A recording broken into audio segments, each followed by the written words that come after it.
Selamat jumpa Sobat Parlemen dimanapun Anda berada. Jumpa lagi bersama saya Anita di podcast Ruang Parlemen Menyapa.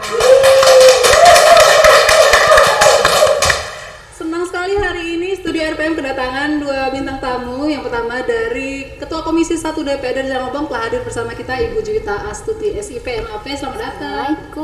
Waalaikumsalam Ibu. Dan kemudian di hadapan saya ada Sekretaris Dinas Pendidikan dan Kebudayaan Kabupaten Rejang Lebong, Bapak Hanafi SPD MM. Selamat datang. Assalamualaikum. Waalaikumsalam Bapak. Luar biasa, hari ini Dinas Pendidikan dan Kebudayaan melaksanakan hearing dengan Komisi 1 DPRD membahas mengenai teknis penerimaan peserta didik baru untuk level SD dan SMP. Nah, kita langsung tanya-tanya aja nih. Apa sih Pak masalah krusial yang dibahas dalam hearing tadi Pak mengenai penerimaan siswa baru nih? Masalah penerimaan dalam PPDB ini di tahun ini kita mengatasi daripada kejadian-kejadian di tahun-tahun yang kemarin. Jadi di tahun ini kita memang buat aturan yang kita terap betul daripada Permen nomor 1 2021 kita terapkan di 2023 ini. Yang pertama masalah zonasi, yang kedua tentang pembiayaan PPDB.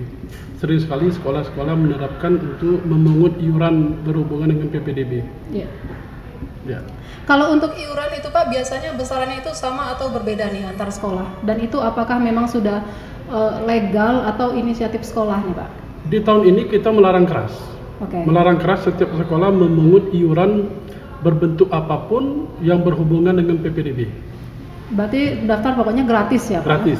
Nah, yang paling banyak disorot masalah zonasi nih Bu. Ini kan menjadi salah satu masalah yang belum tuntas sampai dengan hari ini. Masyarakat masih beranggapan bahwa ada sekolah-sekolah tertentu yang menjadi favorit di mana anak mereka tuh harus sekolah di sana, sampai kadang-kadang ada yang bela-belain robah kakak biar anaknya bisa sekolah di sana. Pendapat Ibu bagaimana nih Bu mengenai zonasi ini?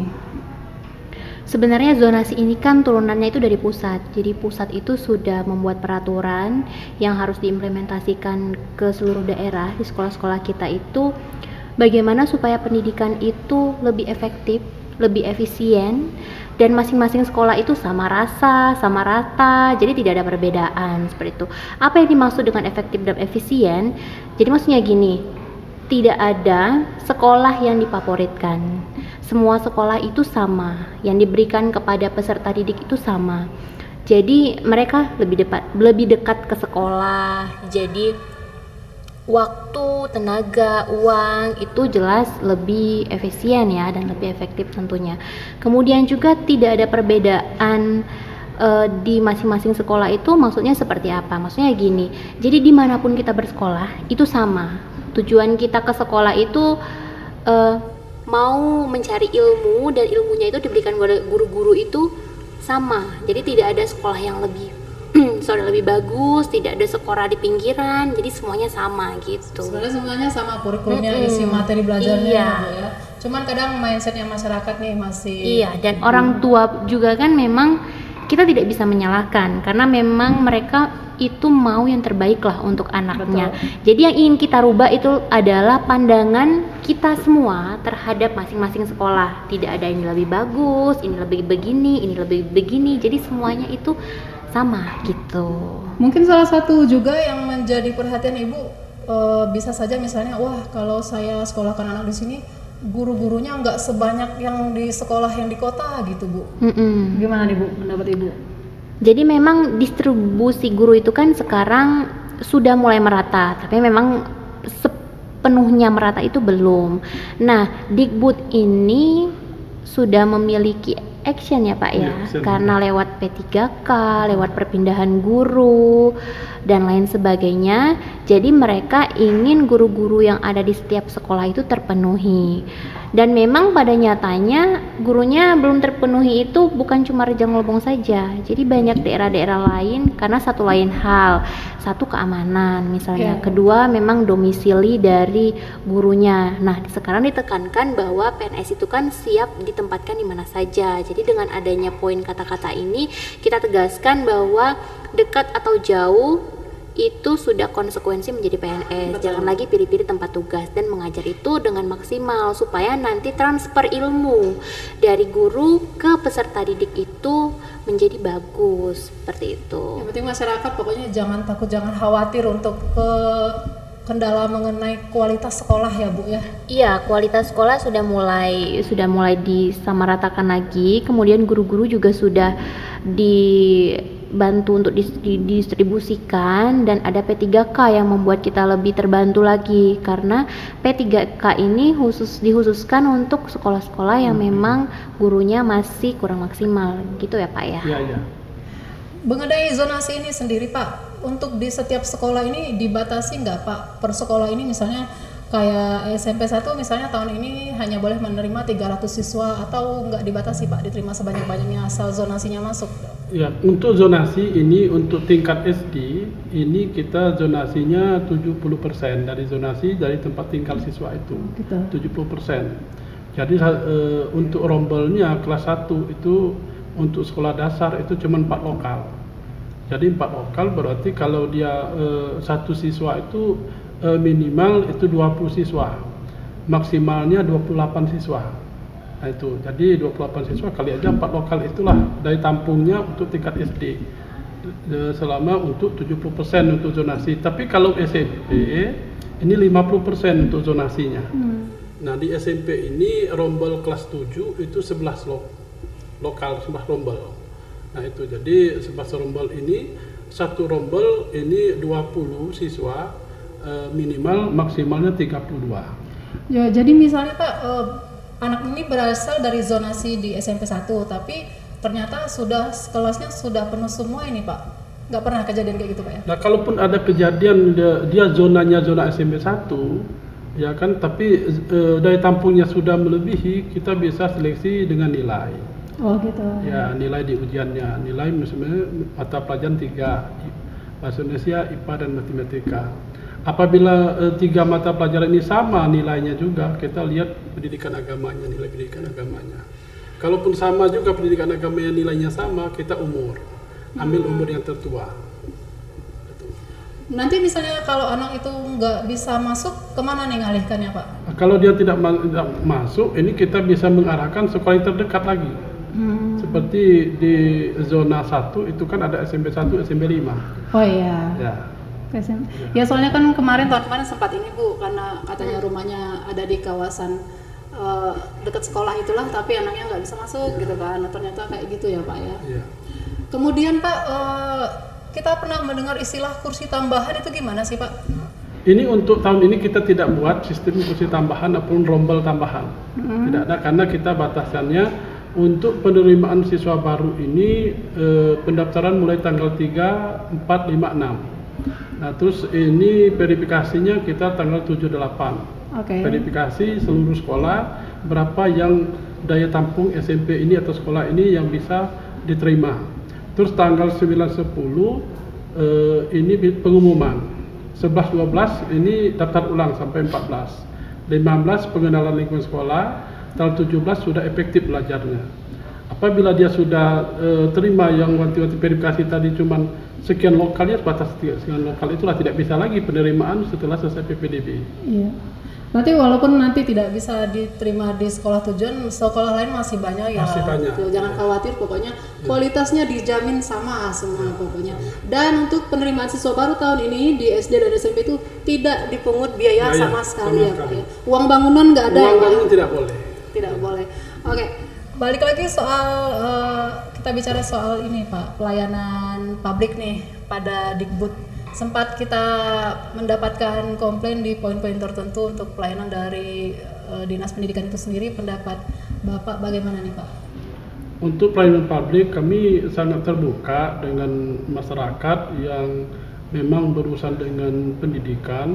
Namun dalam ini mulai saat sekarang ini untuk pelayanan publik ini kami tidak menerima yang mengatasnamakan atau mewakili mengurus suatu apapun permasalahan untuk pendidikan, itu harus yang bersangkutan.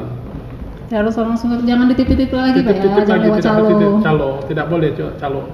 Iya, supaya clear semuanya. Kalau pendapat Ibu sendiri Bu mengenai banyaknya pengaduan masyarakat nih terhadap Dinas Pendidikan, gimana nih Bu? Pendidikan itu kan memang hal basic ya, hal dasar, urusan dasar pemerintahan yang memang benar-benar penting. Dan biasanya kalau hal-hal yang bersifat penting ini banyak juga kendala-kendalanya, biasanya seperti itu. Nah, terkait dengan pengaduan-pengaduan terhadap Dinas Pendidikan dan Kebudayaan Kabupaten Rejang Lebong, baik itu secara pribadi atau melalui DPRD ataupun melalui media massa, itu sebenarnya sudah tidak ditindaklanjuti. Memang mungkin media massa sangat membantu ya, ketika rilis ramai dan banyak orang-orang yang speak up, dan cepat sekali, pergolakannya cepat sekali.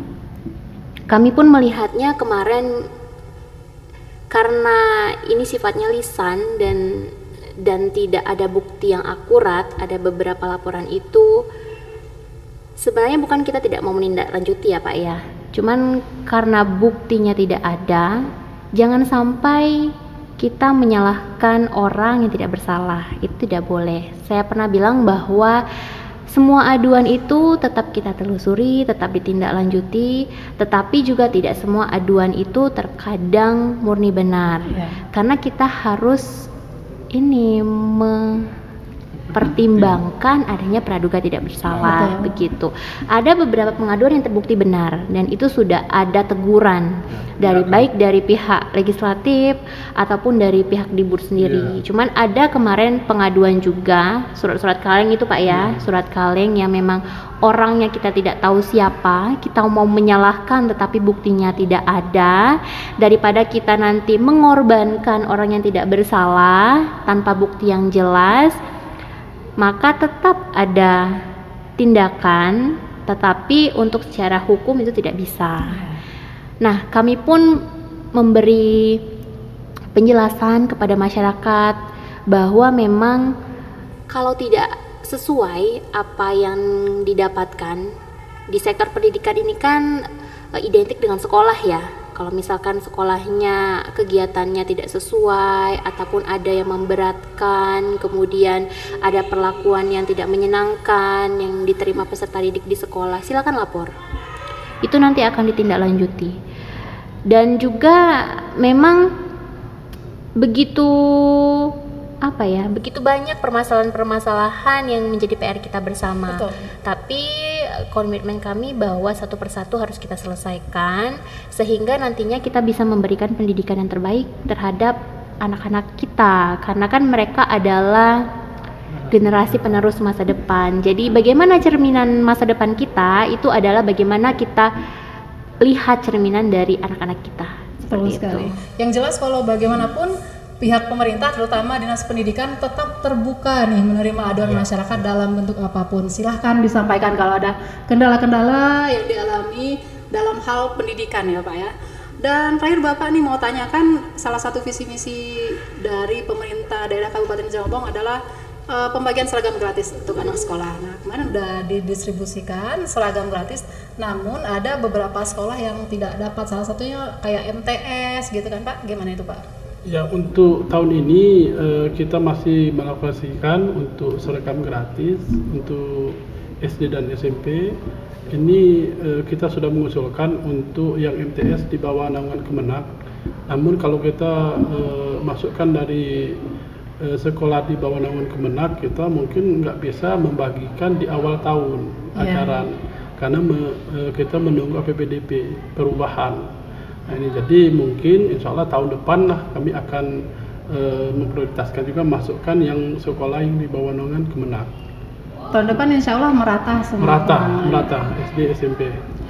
Baik, Sobat Parlemen, itulah tadi pembicaraan kami bersama Ketua Komisi 1 DPRD dan juga Sekretaris Dinas Pendidikan dan Kebudayaan Kabupaten Rejang Lebong. Kami juga mengucapkan selamat kepada para siswa-siswi baru yang akan melanjutkan pendidikan ke jenjang berikutnya. Ingat tadi kata Ibu Ketua Komisi dan kata Pak Sekdis bahwa daftar sekolah itu gratis, jadi jangan ragu-ragu dan sekolah aja di sekolah terdekat dari rumahnya ya Pak ya. Akhirnya kami berterima kasih atas segala perhatiannya. Jangan lupa di follow semua medsos Humas DPRD Rejang Lebong di YouTube, Facebook, TikTok, dan Instagram dengan nama akun Humas DPRD Rejang Lebong. Akhirnya saya Anita pamit undur diri. Assalamualaikum warahmatullahi wabarakatuh. Kita Rejang Lebong bercahayanya bareng Pak Yanti. Parlemen berdaya, Rejang Lebong bercahaya.